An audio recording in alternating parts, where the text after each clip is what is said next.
Pisces, hi! Welcome to Mr. Queen PH at titignan natin ang energies na parating sa inyo ngayong full moon in Aquarius sa August 20, 2024 at 2:25 ng madaling araw, Philippine time.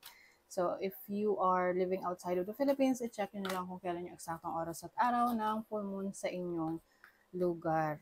Ayan. So, if you are also interested in private readings, meron tayong link sa description at sa pinned comment. Paki-check nyo lang information kung paano mag-book for a private reading. And also, itong reading na to, mas makaka-resonate dito yung mga Pisces rising. Okay? Although, pwede pa rin naman kayo mag-resonate if you are a Pisces sun or a Pisces moon.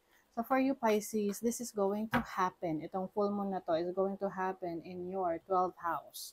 So, medyo heavy ang energies na to for you, Pisces, because 12th house is a very complicated house.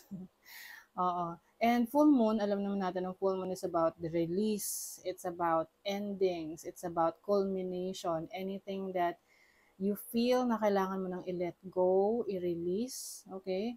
And having Pluto here in your 12th house, maaring may mga major changes ngayon sa buhay mo about your spirituality, your belief system, yung perspective mo sa buhay, maaring maraming nagbabago.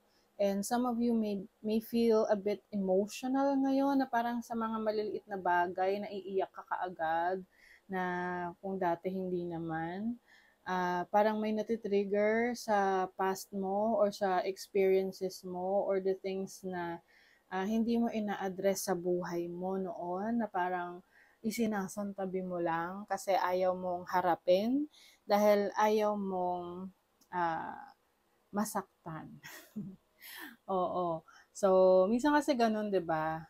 Hindi na lang natin papansinin kasi ayaw natin na ma-trigger tayo, ayaw nating maramdaman yung pain. That's why we try to avoid, no? Iniiwasan natin na harapin yun. And some of you, nagkakaroon ng escapism, kaya nga yung iba may mga nalululong sa mga bisyo, sa mga unhealthy habits, kasi they're trying to, sinusubukan nila na aliwin yung sarili nila para hindi nila maalala or maramdaman yung mga anything that is painful sa kanila, painful experience. So, minsan nagdudwell sila sa something unhealthy, alcohol, yung iba, they do drugs, or yung iba naman, parang, alam mo yung escapism, no? Yung iba parang, para hindi nila maaalala yung mga problema nila, they will play a lot of games online, or scroll online, para ma-divert yung attention nila. Okay? But, etong time na to, Pisces, hindi nyo na yan maiiwasan. Okay? This is the time for you to finally harapin mo yung sarili mo, to face your shadow, to do that shadow work that you need to release. Okay? Kasi itong Aquarius energy is an energy of freedom, na gusto niyang magawa yung mga bagay na gusto niya, kaya lang nalilimitahan siya dahil nasa 12th house siya. So that's why maraming mga Pisces rising na very expressive through arts, through music, no? Kasi doon nila na ilalabas yung outlet nila, doon nila na ilalabas yung feelings nila through their creativity. Okay?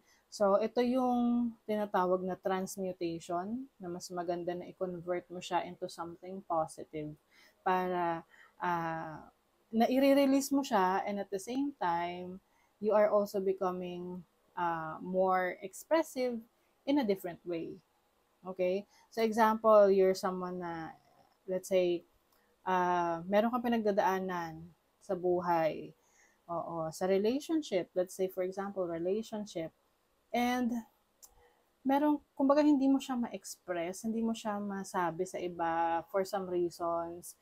Maybe you feel na hindi ka nila maiintindihan.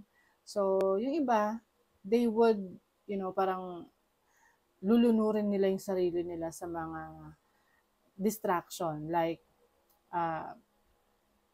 mag magsusugal, iinom ng alak, or kung ano-ano pa na yung parang distraction, nagiging distraction sa kanila. Okay?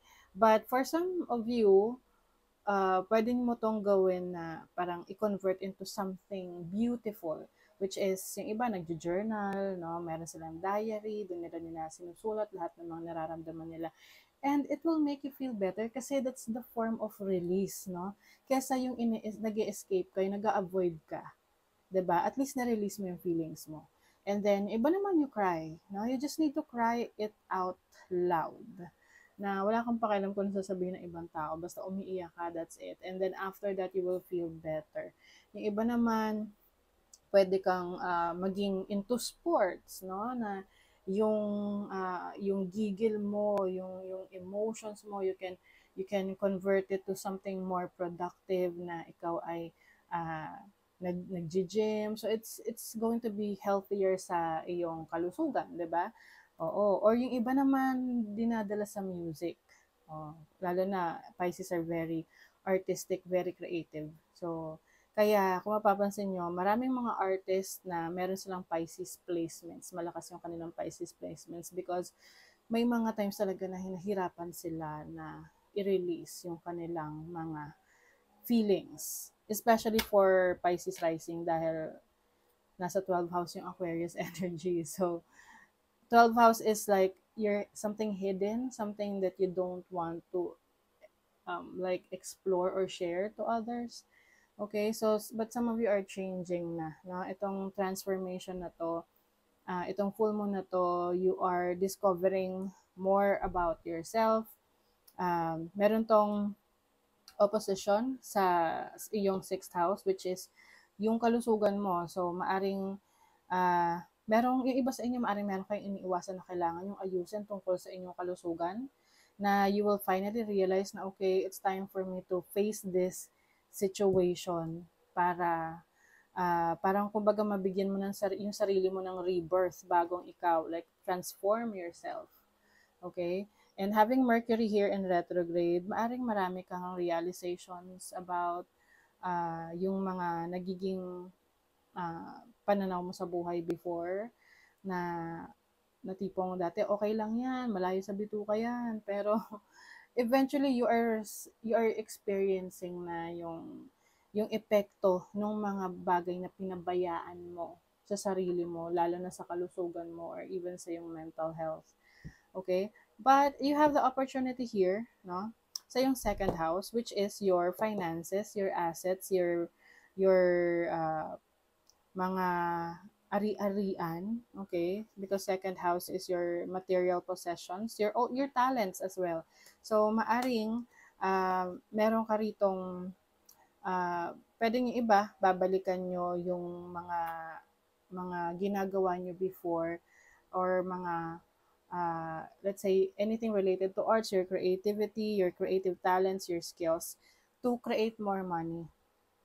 And yung iba sa inyo, since Chiron is here, you are healing your finances. Lalo na kung nagkaroon kayo ng struggle sa finances dahil sa demotivated kayo, hindi kayo inspired na magtrabaho, or yung iba nalulong sa bisyo, kaya parang hindi kayo nakapag-focus on improving your finances. But now, you are finally realizing na teka, hindi talaga to nakakabuti sa akin, no?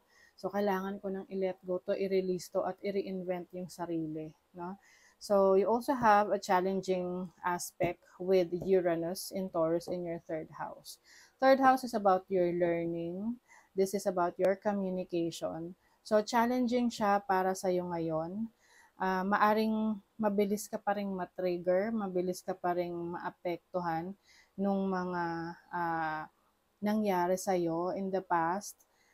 But it's time for you to ground yourself. Itong Taurus energy is grounding yourself, na parang you have to release something. You have to, maaring ikaw ay lalabas, one with nature, to release yung energies na yan na alam mong hindi na nakakabuti para sa iyo. Okay, so for some of you Pisces, itong full moon na to is more on ang atake nito sa ano nyo sa mindset ninyo, sa inyong perspective sa buhay. Okay, let's see what else, Pisces. You have the Four of Wands. Wow. So, this is celebration. Maaring meron kang achievement, no? Na finally, masasabi mo na, yes, okay, nalagpasan ko yon. You also have the Eight of Wands. So, magiging very busy ka rin sa mga activities na gagawin mo that will help your health and your finances. Okay? Meron ding, pwede may short travel sa inyo. Oo. You also have the Knight of Pentacles. And isa rin sa magiging inspiration nyo ngayon is yung pagkakaroon ng stability sa inyong kaperahan, sa inyong finances. Kumbaga, hindi man siya agad-agad, no? But you will see the improvement, no? Mag-i-improve siya slowly, pero surely naman, 'di ba? Slowly but surely. Have faith in your dreams, Pisces. Okay? Maniwala ka pa rin sa kakayanan mo, na meron mang mga bagay na hindi mo pa natutupad sa buhay mo, mga pangarap mo, pero kung maniniwala ka, nakakayanin mo yan, you can definitely do it.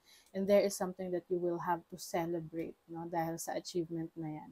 Communication is the key, New Moon and Gemini. Yes. So, maaring, no, yung iyong pakikipag-usap sa ibang tao, yung someone na sa tingin mo mapagkakatiwalaan mo, na makikinig sa mga nararamdaman mo, makakatulong yun para sa'yo to release that stuck emotions, stuck ideas na hindi mo na i-release dahil meron kang limitations that you feel na hindi ka, nahihirapan kang magtiwala sa ibang tao. Okay? So, it's time for you to let go of that. And wag mo na isipin yung sasabihin ng iba. Basta ang focus mo is to manage, no, yourself well and bounce back. Bumalik ka doon sa dating ikaw na very lively, very artistic, very creative, very mindful. Ayan. So, yeah, that is our reading, Pisces. Thank you so much. Bye.